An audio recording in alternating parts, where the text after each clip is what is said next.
নমস্কার, শুভঙ্কর কয়াল ইউটিউব চ্যানেলের পক্ষ থেকে আপনাদের সবাইকে স্বাগত।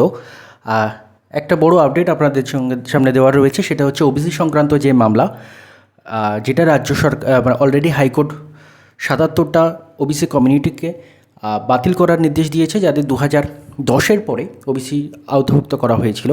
সেই মামলার এগেনস্টে কিন্তু রাজ্য সরকার এবং বিভিন্ন ওবিসি সংক্রান্ত যে এগুলো রয়েছে তারা কিন্তু সুপ্রিম কোর্টে মামলা করে, যেটা আমি আপনাদের আগেই জানিয়েছিলাম।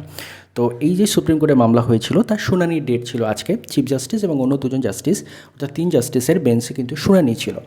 এবং সেই শুনানিতে আজকে যেগুলো হয়েছে, প্রথমত রাজ্য সরকারের তরফ থেকে কিন্তু স্টে চাওয়া হয়েছিল এই হাইকোর্টের নির্দেশের ওপরে, যে তার কারণ হিসেবে দেখানো হয়েছিল যে সংরক্ষণ ইমপ্লিমেন্ট করা যাচ্ছে না, নতুন নোটিফিকেশান বার করা যাচ্ছে না এটসেট্রা, যার জন্যে হাইকোর্ট যে নির্দেশ দিয়েছে, হাইকোর্ট যে অর্ডার দিয়েছে তার উপরে স্টে অর্ডার পাওয়ার জন্য তারা কিন্তু আবেদন জানিয়েছিল। কিন্তু সুপ্রিম কোর্ট কিন্তু স্টে অর্ডার দেয়নি। আবারও রিপিট করছি, সুপ্রিম কোর্ট স্টে অর্ডার দেয়নি, অর্থাৎ হাইকোর্টের রায়টার ওপরে কোনো স্টে অর্ডার পড়েনি। হাইকোর্টের রায় যেটা রয়েছে বর্তমানে, সেটাই এখন কার্যকরী রয়েছে। এবং সুপ্রিম কোর্ট তার সাথে সাথে রাজ্যকে নির্দেশ দিয়েছে যে ৭৭টা কমিউনিটিকে নতুন করে ওবিসি আওতাভুক্ত করা হয়েছিল 2010-এর পরে, তাদের সমস্ত রিপোর্ট পরবর্তী শুনানির দিন জমা দিতে।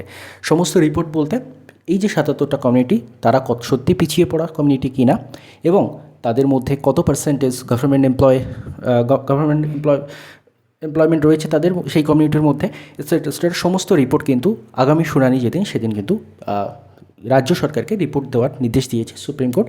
এবং তার সাথে সাথে আগামী শুনানির দিন কিন্তু সুপ্রিম কোর্ট ধার্য করেছে 16ই আগস্ট, শুক্রবার 16ই আগস্ট কিন্তু আগামী শুনানির দিন ধার্য করেছে। এই হচ্ছে শর্ট আপডেট পুরো কেসের।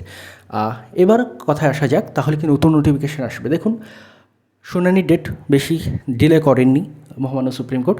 আজকে অলরেডি 5 আগস্ট, 16 আগস্ট কিন্তু নেক্সট শুনানির ডেট রয়েছে। তো এর মধ্যে নতুন করে নোটিফিকেশান আসার কোনো সম্ভাবনা নেই, অর্থাৎ 16ই আগস্ট কী হচ্ছে সেটার ওপরেই কিন্তু তাকিয়ে থাকতে হবে আমাদের।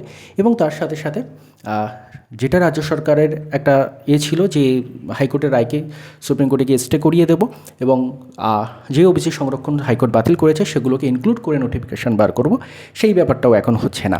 অর্থাৎ সুপ্রিম কোর্ট এই বিষয়ে ফাইনাল জাজমেন্ট দেবেন, সেটা কবে দেবেন সেটা সুপ্রিম কোর্টই জানেন, বাট নেক্সট শুনানির দিন কিন্তু এই রিপোর্টগুলো সুপ্রিম কোর্ট দেখবেন, এবং তারপরেও কিন্তু সুপ্রিম কোর্ট তার পর্যবেক্ষণ দেবেন, এবং পরবর্তী কী নির্দেশ দেওয়া হয় তার জন্য 16ই আগস্ট তাকিয়ে থাকতে হবে। অর্থাৎ এর মধ্যে নতুন করে নোটিফিকেশান এটসেট্রা, নতুন চাকরির বিজ্ঞপ্তি এই কয়েকদিনের মধ্যে আসবে না। 16ই আগস্টের পর কী হবে সেটা ফাইনালি জানা যাবে। এটাই আপডেট। ধন্যবাদ আপনাদের সবাইকে।